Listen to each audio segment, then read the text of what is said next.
Shmai, hello, my name's Alex Howells and I'm the Chief Executive of Health, Education and Improvement Wales.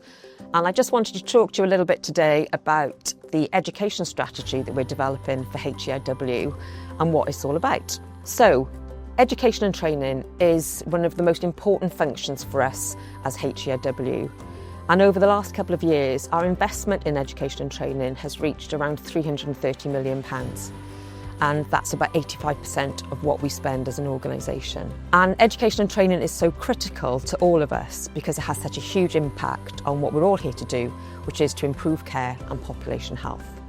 So it's really important that we work really hard to get the most value out of that investment to make the most impact and benefit. So we are building on really good foundations in Wales. We have got a really good education and training system that has served us well in the past. The quality of education and training has been good, and where we've had problems, we've worked together to sort them out.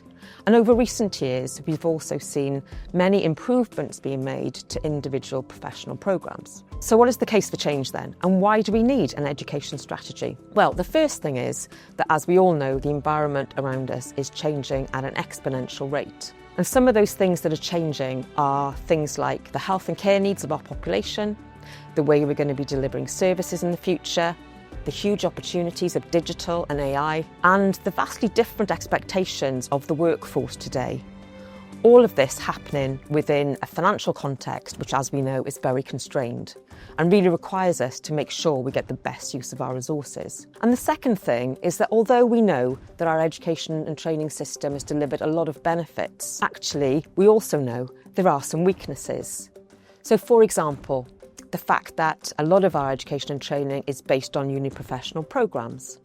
Some of the models for delivery of education are quite rigid, quite outdated and expensive, and these aren't sustainable for the future. We also know that our education and training needs to respond to a more generalist approach, more core skills development, so that it better meets the needs of our services. So, for all of those reasons, this is a really good time to develop a strategy to set out a vision and direction for the future that can provide a North Star for all of our functions and activities in HEIW, regardless of profession, right across the organisation, but also to provide a really important mechanism to work with our partners who also have key interests and key contributions to make to the education and training agenda. We really want to develop the strategy through engagement and collaboration. And I'd really like to thank everybody who's been involved so far. It's been great to see the enthusiasm and energy for this topic. But please don't stop now. We need your contributions to continue as we finalise the strategy. Thank you very much. Diolch yn fawr iawn.